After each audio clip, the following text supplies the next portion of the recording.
been witness to your charms 1,000 times. You have sung me a love song in my head. Hi, you're very welcome to the latest episode of the Attic Sessions. And today we thought we would look at the career cycle of the writer, if you like, in the company of two writers who are at different stages, I suppose, in their writing careers. We've invited Kat Hogan, who published her first novel this summer, and also Catherine Dunne, who is now just published novel number 10. So they have, different perspectives on the writing career. So we're delighted to have you both. Thanks very much for coming along.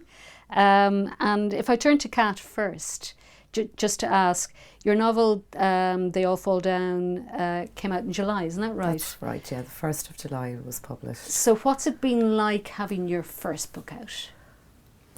It's been certainly what I didn't expect, I think, in a lot of ways. I'm not sure, as a total newbie to this industry, what I really expected when the book hit the shelves, but it's been a whirlwind ever since, really. And so far, so good. It's going well. Mm-hmm. And, the reviews are good and this and the other. But I think I came into this quite quickly and quite green, so I'm taking a little step back now and trying to learn on my feet as I go from the more seasoned veterans of the industry, I think. So what I suppose, put yourself back into your head of maybe 4 or 5 years ago, or when did the dream start to write the novel? I think the dream was always there, really. I mean, but books for me came first. I mean, I always had a book in my hand, to the point where I was described as an antisocial child because my nose was constantly in the book. Bookworm. And my parents are bookworms, my brother.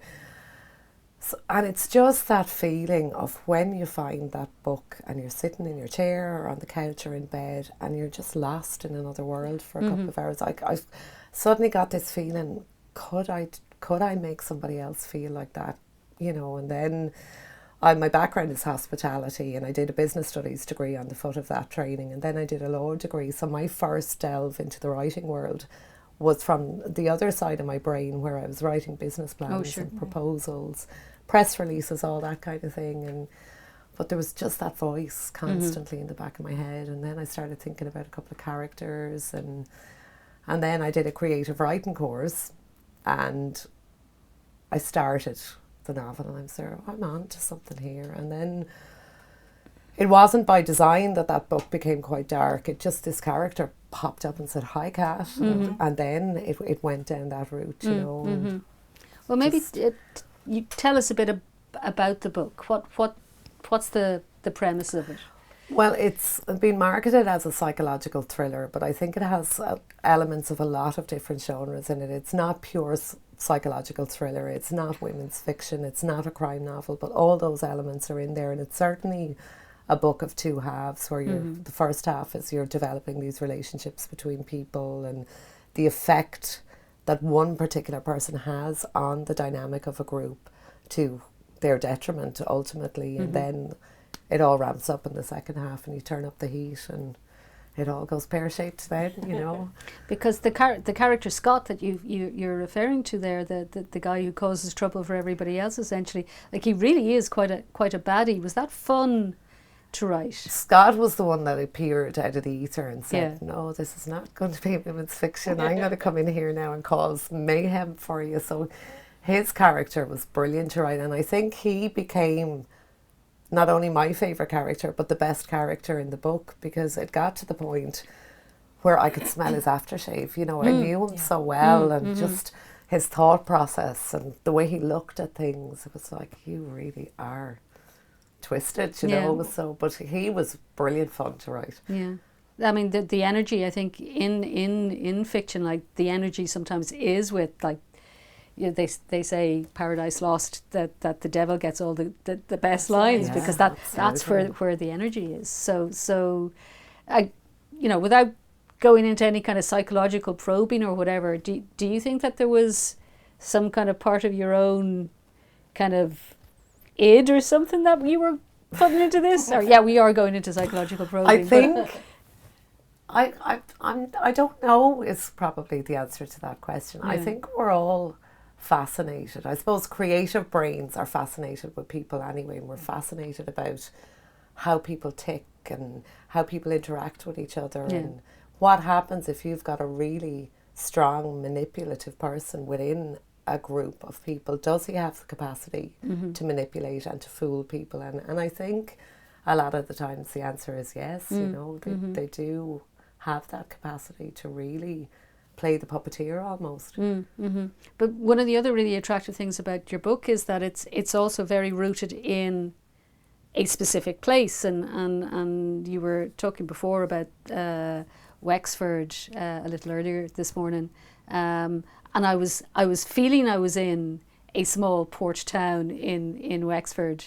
Well, that's it. I mean, I grew up just up the road from the seaside village of Kilmore-Quay, and as they say, right what you know. But really, for me, location came first for the simple reason that all I wanted was, and I've told this story 100 times at this stage, but all I wanted was a lighthouse on the cover of the book as a nod to my late father, because he had worked for Irish Lights after he worked in the Merchant Navy. So I couldn't exactly fit in set in the Midlands if I wanted this idea of the lighthouse. So location came first, and I actually went down. I say a fictional fishing village, but it was the beaches of Kilmore-Quay. I walked, imagining the characters, and it all took off from there really. And then when I finished the book and sent it out, the first publishing house that came back to me was Poolbeg. So I had my With the lighthouse after all, Very good. So it's a little bit of synchronicity going on there as well, But there's so. also a trawler scene which is very believable, and right. again you think, gosh, this person knows her Well, that's, fishing. but I mean, I grew up down in Kilmore-Quay. I chased fishermen up and down the pier in Kilmore. I got thrown off the end of the pier. I went swimming down there, and we used to sit on the trawlers when they were in, sitting off chatting to the lads, smoking fags and getting up to no good, So I know that those people are my neighbours, I know that life, I know those people, but again, I'd never been out working on a trawler, not for the want of trying really, but I'd never been allowed to go out. So I had to sit down with the lads and say, right, tell me about your day, tell me about what it's like in your office for the day, which they did, and quite happily sat there drinking tea with me and telling me their stories, So yeah, I think none of the fishermen have come back and told me that I was completely wrong. So I think I got away with it, just that little bit of research and then let your imagination fly. And the other thing about Wexford in particular, and I've heard Owen Colfer tell the story of how one of the things that started him off in the belief that he could write was seeing a manuscript by Billy Roach that his father was reading, and so Owen was thinking, well, real people in my own locality can write, so maybe I can too. Did that sort of thing happen to you? I mean, the likes of Owen, the likes of Owen Colfer and Billy Roach, they paved the way for us, where you just had that belief, well, if I want to do this, I can, because they've done it already, And it was funny, I was chatting with Owen one night, I was sitting in our local pub, and I said to him, look, for fear of sounding like a cliche, I think I might have a book in me. And he said, well, I'll tell you fairly quickly if you can write or not. Send me something. So I did. And he said, get on it, just get it done, which eventually, yes, I did. And then, as I said earlier on, the epiphany came for me, the writing epiphany, at the hands of Billy Roach when he spoke at Paul O'Brien's launch in Wexford. And I just went, right, just get it done. And I did, So, to have the likes of Owen Colfer and Billy Roach that are so obliging with their time and their expertise and their advice, where else would you get it? Only Wexford, it's and they've been brilliant as well. So the big boys club, eh? It's great to have them in your corner, I think, So do you want to give us a bit of a taste of it? Would you like to read a little? I will. I'll read a very short. And you might want to just sort of set it in context in terms of who the characters are and this bit that you're reading. Well, I think we'll have to introduce the lovely Scott, won't we? This is the first introduction really you get to Scott, and just a little feel as to where this story is going with him. So it's chapter 2. He smelt the tobacco smoke before he saw her, followed by the sweet scent of her Chanel. She wore her evening gown of deep purple with amazing grace, the colour enhancing her dark beauty. She was striking, her presence a force of nature, and she appeared far taller than she was. He knew she had been there for some time, just watching, trying to understand him, but ultimately not caring. She leaned against the door frame as she held a cigarette in a gloved hand. Those familiar dark eyes bore into him, and he made no attempt to hide his nakedness. He turned from the mirror and met her stare while the bile rose in his throat. Playing the game, he hid his emotions well and managed a smile that never reached his eyes. So many times he had tried to look at that face with love, but there was no love there. He wondered what it would feel like to punch her really hard and watch the blood flow from her perfect nose down her chest and all over her designer dress. He imagined how her manicured nails and diamond rings would cope with the gush of blood. He wondered how quickly the thick carpet would soak up the blood and how swiftly a feather pillow over her face would stop her breathing and eventually stop her heart. But he knew it was just a fleeting thought. He wouldn't do any of those things. She was right. He was spineless. He could never harm her. He was a silly little boy. "Scotty, darling, do hurry up." She exhaled the last of her smoke. "The guests will be arriving shortly and I expect you downstairs beside me to greet them." Years of elocution had just about buried the Italian accent. Years of elocution at father's expense. "Yes, mother," he said without emotion. So Well there's a done, nice very stop good. now. Who do you picture playing him if this was adapted for the screen? Aidan Gillen, 100%. Yeah, Aidan I Gillen, don't because I even was have- going to suggest Aidan Turner might be a... No, Aidan Gillen's face comes to mind every time. So hats. I'm working on getting a book into his hands. Oh. So we'll see. you Well, know. somehow I don't doubt that that's not going to happen. I think that could It's very easily very happen. possible, isn't it? You know, nothing Absolutely. is impossible, as they say. So Looking forward to that. So if we could maybe turn to Catherine and you know, maybe I'm playing up this sort of, you know, beginner and established writer thing a bit just for the heck of it. But listening to Kat there, how does that chime with your experience of the first one and how that happened? Well, I think Kat was an awful lot faster than I was. I was saying to her earlier, my first novel actually took me 12 years to write. Snatched minutes in between working and family and all the usual incursions into your time. And also it was something that started off as a short story. I've been writing short stories for a number of years, and this one just seemed to get out of my control. It just seemed to start growing until eventually I realised at around 40,000 words that I had something which was no longer a short story, but I didn't quite know what it was. I had to kill off several characters along the way because it was getting too complicated. And eventually, when I finished, there was that sense that definitely resonates with me, that throughout all of those years, the sense of the characters telling me where they were going never abated. It was always there. And I know for every writer this experience is different. But certainly, I certainly agree with what Kat is saying about, you know, the character coming and saying, this is who I am, this is what I'm going to do, this is how you write me. And at certain times I remember feeling that, you know, I was just typing a little bit to kind of keep ahead of the voice that was in my head telling me what they were going to do. So that would certainly resonate with me, that the characters would take over. The thrill of publication, obviously, with the first book, it's like the first of anything. It's very different from everything that follows. But we were also talking earlier about whether it gets easier, and I don't think it does get easier, because I think what happens is with each book you try and do something different. I mean, you spoke earlier about how the book wasn't simply crime fiction or simply psychological thriller or simply women's fiction.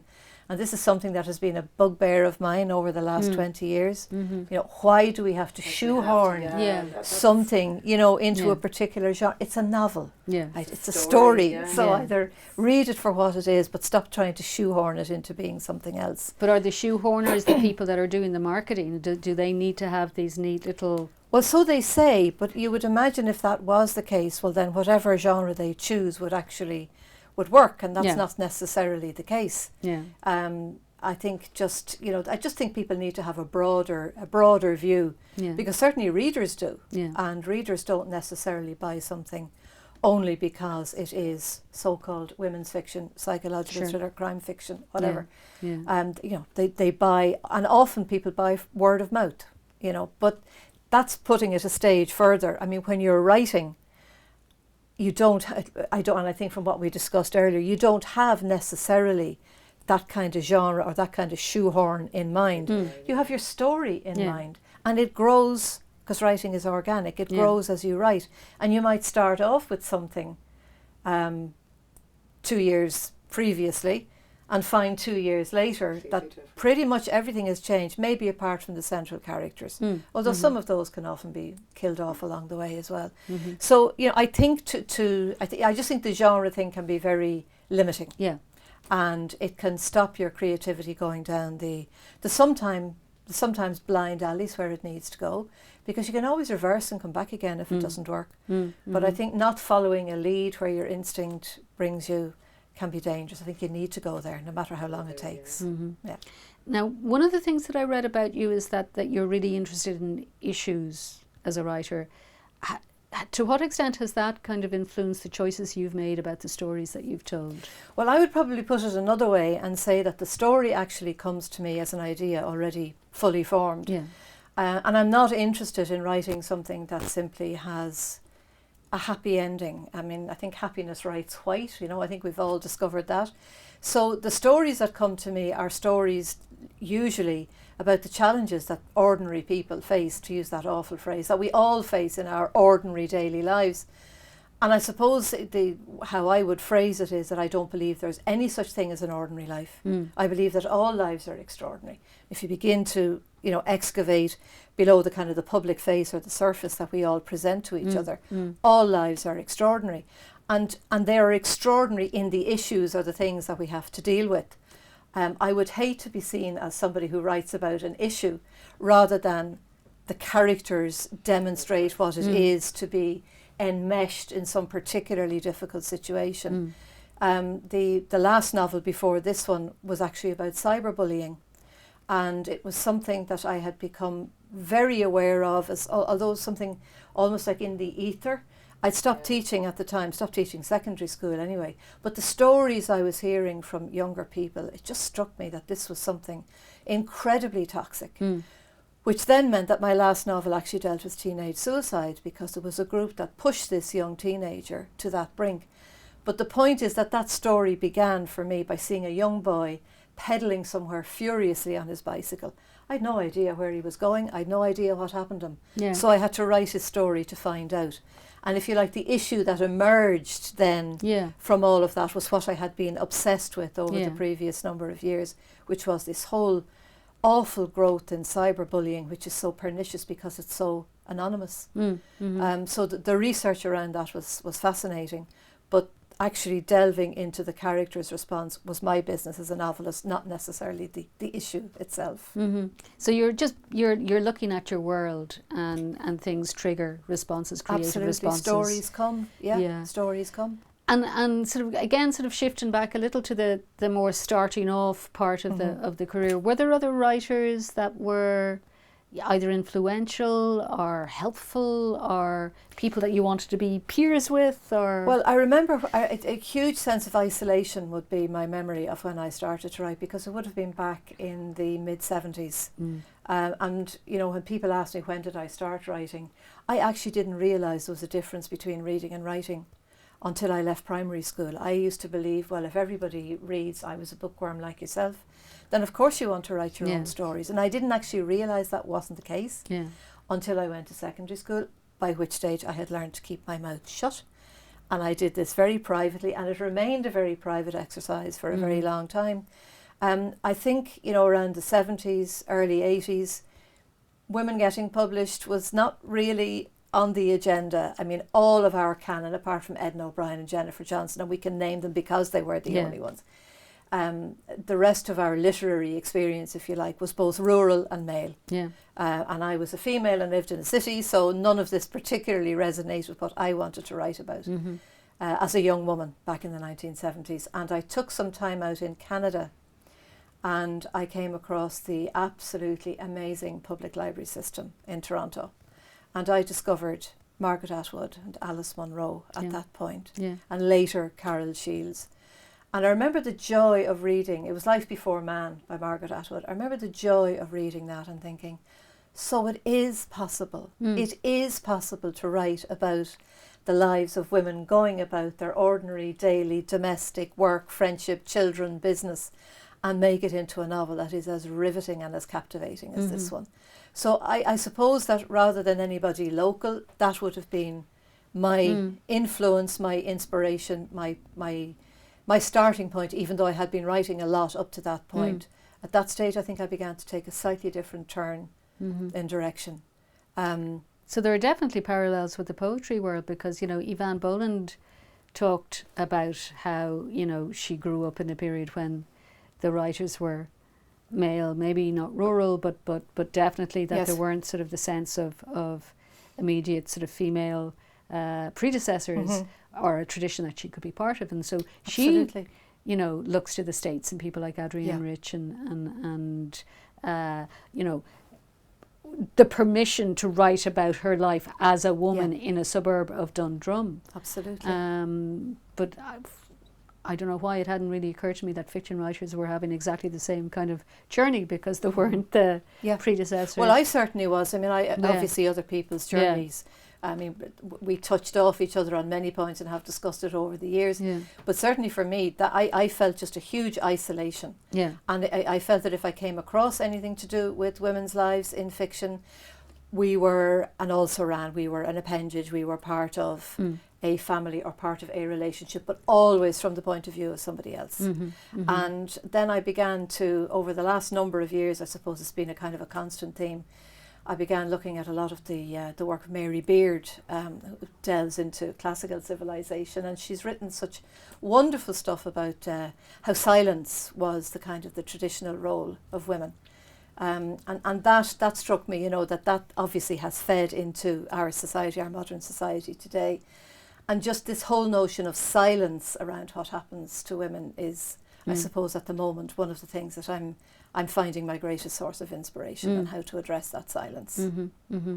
Whatever you say nothing, being the Irish response. So how do you keep going? Is it just your interest in the world remains sort of dimmed? Well, I would hope that as I get older, my interest in the world increases, actually. And passion is what keeps me going. I can't think of anything else that I want to do as much as I want to write. And it's not even an act of will in that sense, in that when something happens, my immediate response is to frame it in my head in a paragraph or a sentence.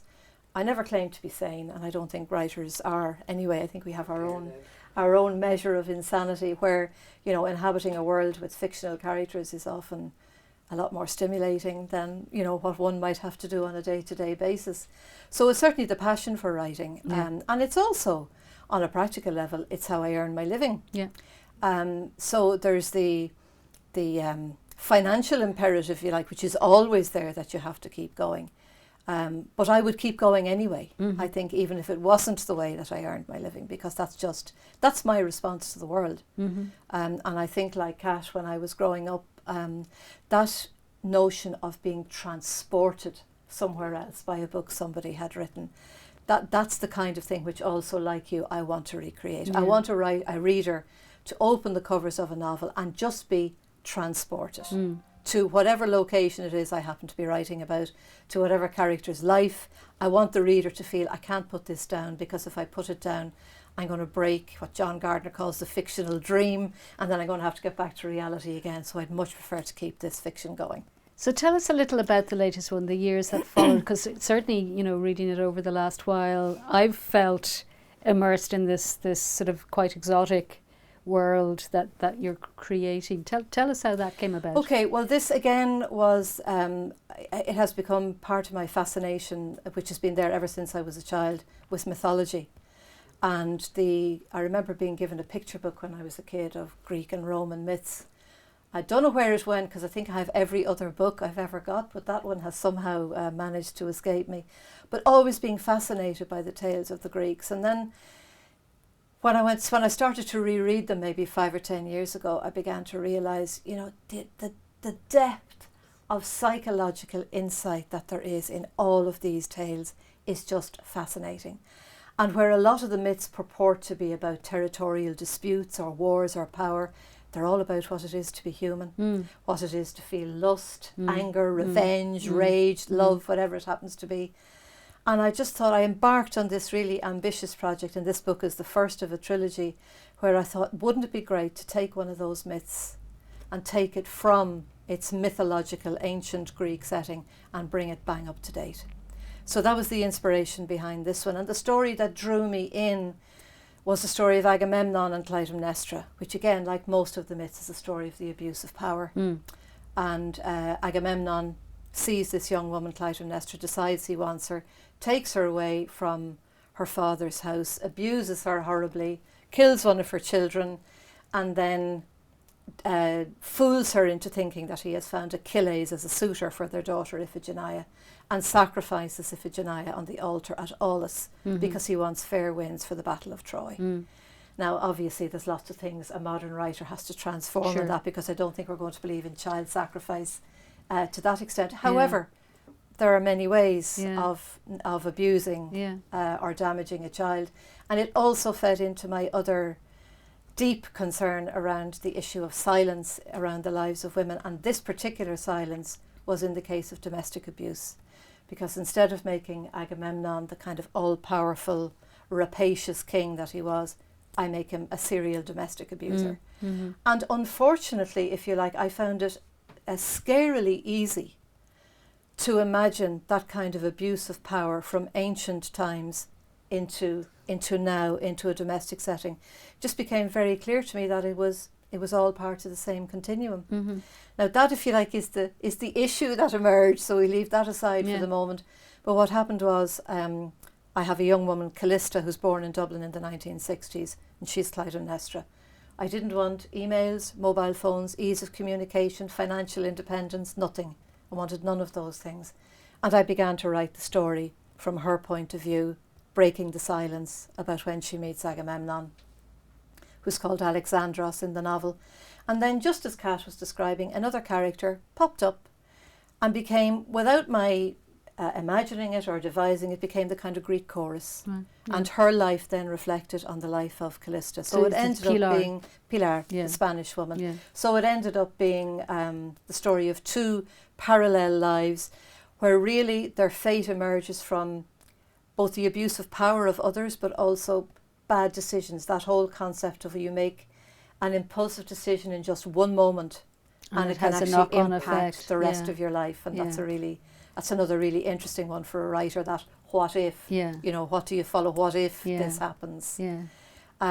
So then the location also became very important, because I had to get Callista out of Dublin. I wanted her to be in a completely alien environment, just as Agamemnon took Clytemnestra from her father's house. So Alexandros takes her to Cyprus. So we have Cyprus, Ireland, London and Spain. And of course it was very difficult to go and research locations like Cyprus and Spain. My heart is bleeding for you, Catherine. But somebody had to do it. Absolutely. So that's the background. And you were telling me that this is the first book that is now going to be published in the US. It is, yes. Yeah. So how exciting is that? That's fantastic. Yes, it was bought by Touchstone Books, which is a division of Simon & Schuster, and it'll be published in New York. But did it require a certain amount of re-editing, even the spelling and all that kind of stuff? Yes, I mean, I found that interesting, because when we import American writers' work here, if you like, we take it as it is. And I'm always fascinated by when you open a book by an American writer, never mind the spelling, you always know this is a work by an American writer. There's a particular atmosphere to it. And I love that difference in spelling and atmosphere and sense. But their modus operandi, I suppose, is that they want to change European style spelling into American, and so we did. And it was, you know, it's one of those times when, you know, when you get to the stage where if I have to read a draft of this book once more, I'm going, yeah, I'll burn it, or myself, one or the other. So it came at that point where, you know, I thought I was finished, but we had to go back over the whole thing again. But it was an interesting process as well. Yeah. And you know, it's always good to find out how other publishers work and what other markets demand. So it's a learning curve. And so it's happening in October, in the middle of October, isn't it? Middle of October, yeah, Very that's good. right. And then we launch in Canada after that as well. Great. So it'll be a busy month. So would you maybe give us a taste of? And this is Callista as an older woman, and she has a plan in place, because the tagline on the book is that revenge is sweeter than regret. And this whole notion of a woman who was part villain, part avenger and part victim was part of the motivation for her character too. So she's in Extremadura in Spain in 1989, and she's beginning to look back on her life and on the plan that she has put in motion. It is now late evening and the air is glowing. Callista doesn't know how long she's been sitting here gazing out of the large circular window that captures the landscape below. This is her favourite time of day. She's always loved the way there is no dusk here, the way the day plunges bravely into night, with no wishy-washy hour of grainy light in between. The crickets continue their nightly racket, the smell of jasmine intensifies, and the great red ball of the sun disappears with predictable efficiency behind the horizon. Callista knows that if she keeps on looking, she can postpone the moment that awaits her in the room at the top of the stairs, a room now shaded by the dying embers of evening. From here, Callista can see the lights of the nearby villages, the silvery gleam of painted houses, the serried groves of olive trees. Occasionally, a motorbike stammers along the road below her, punctuating the quiet air. She watches the way night settles across the countryside, the way shapes shift and alter in the rapid darkness.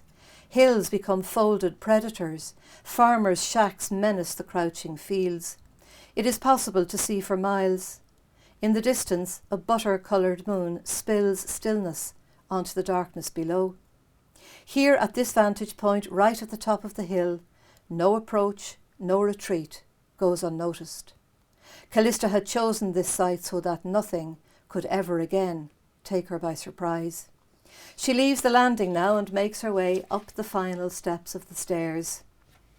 These days, once night falls, one of Callista's more constant routines is to watch with the darkness and to remember. Once Rosa asked her if being so visible made her feel vulnerable. "Don't you mind," she'd said, "the way that people can see when you're alone?" The question had surprised Callista. She'd never thought about that, not here. Here, her house was her sanctuary. Within it, life was safe, orderly, contained. That was why she had chosen the location in the first place. She reaches into the cupboard now and takes out a bottle of whiskey. She pours herself a generous measure and sits facing the fireplace. No water, no ice in the whiskey. Her father had taught her that a long time ago. He disdained such frivolous fashions, and Callista has followed his example. She allows herself to smoke only in the evenings, and she lights a cigarette now, drawing the smoke deeply, pleasurably into her lungs. Her head feels instantly light.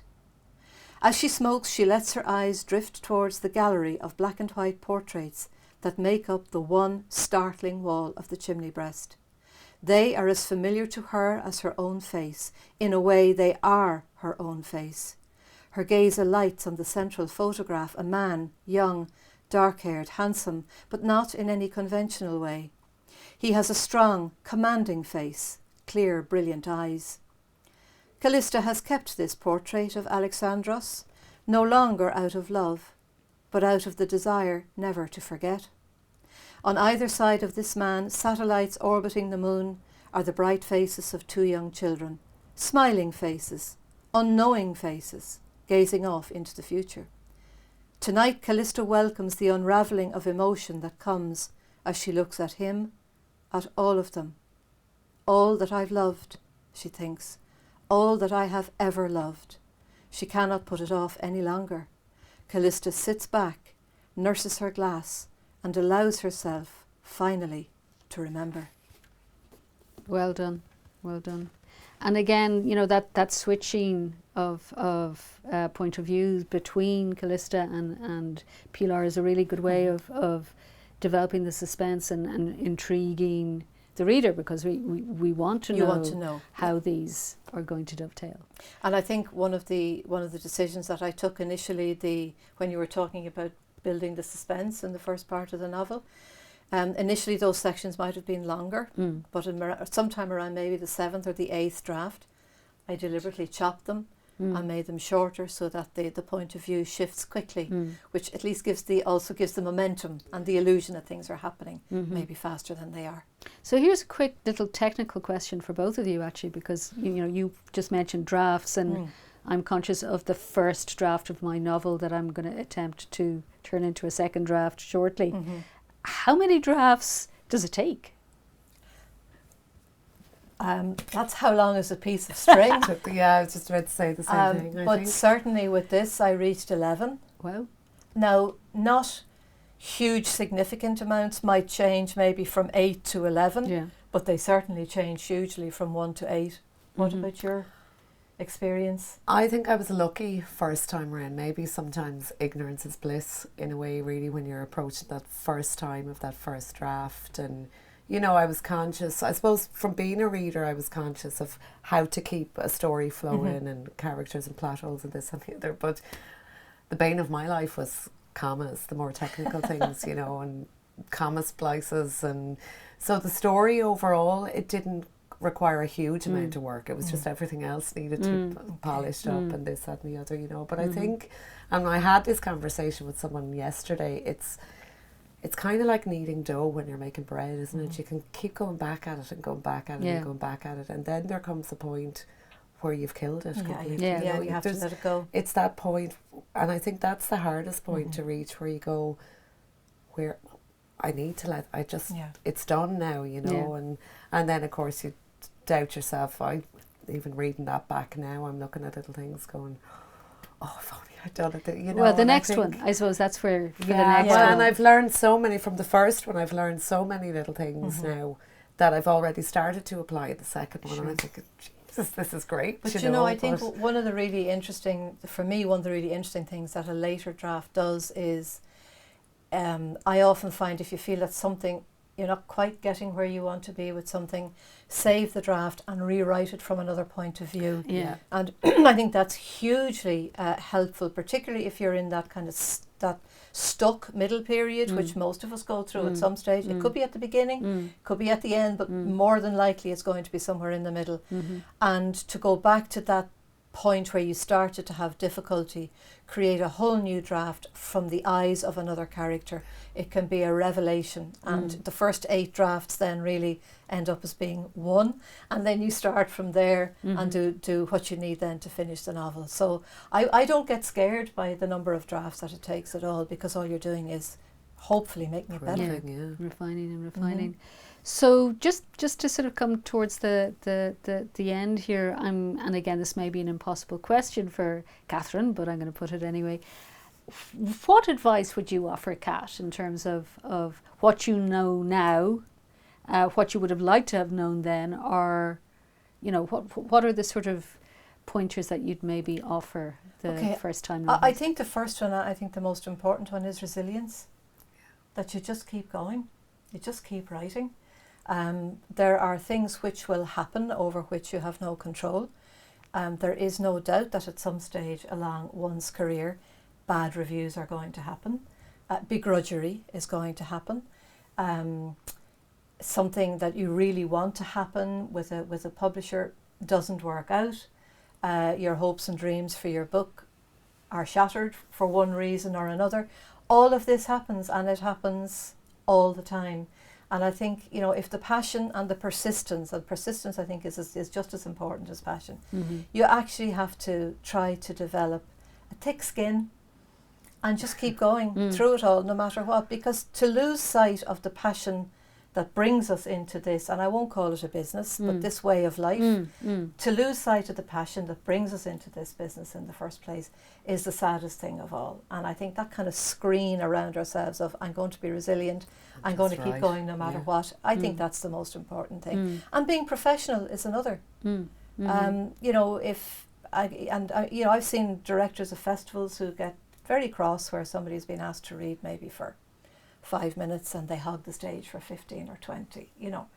Things like that all help, well, all hinder if you do them that way, but they help to build a reputation where you're asked back again. You know, and being visible is important. And I know that now, I think the social media end of things, which wasn't there at all when I started writing, I've come to that very late, and that for me is, it has been a huge learning curve, but it's also something which sometimes I resent, because in my day, all time is writing time, apart from all of the practical things I have to do. And to feel, you know, to feel pushed into having to spend a certain amount of time on Facebook or Twitter or whatever it happens to be. Evil, though, It can be, yes. So, but I mean, again, it's trying to balance those things, I would say, are important, which wasn't the case when I started out. There was no such thing as social media. But it has become an issue now, and I think trying to balance those things is really important. Isn't it? Yeah, because sometimes self-promotion can take up more time than your writing, and I think that's a danger zone. Yeah. So certainly resilience, keep the passion, the persistence, and I suppose balance your writing time with promotion time. So now, Kat, are you sorted? Sorted. I'm going to go now and write the next bestseller, you know. Are you as excited? But no, I think you're right, Catherine, and it's sort of, you know, as I said, when I've come into this industry quite quickly, really, in a way, you know, and maybe look, an element to look for hitting a trend, if you want to put it that way.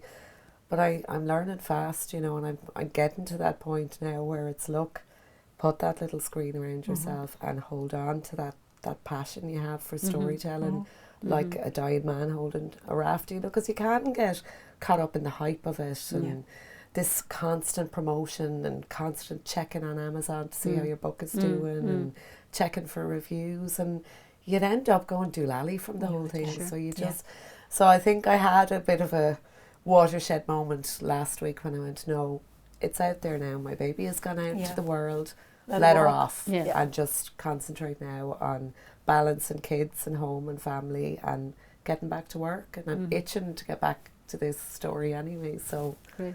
You know. Well, listen, may I wish both of you huge luck and success and great reviews and ongoing enjoyment in your craft, because that's what it's all about. And thank you very much for coming and sharing your work in the attic. Thank you. Thank you, both of you. So thank you very much for joining us too, you one or two people out there in the internet world. We'll come back to you again next month. No idea what we're going to be talking about yet, but hopefully it'll be as interesting as this has just been. So thank you very much. Thanks to Peter Salisbury, who is always at our side behind the camera, and he'll probably edit that out. And Baxter. And Baxter. Yes, I know that I'm just a dreamer. I dream 'cause it's the closest I'll ever get to you.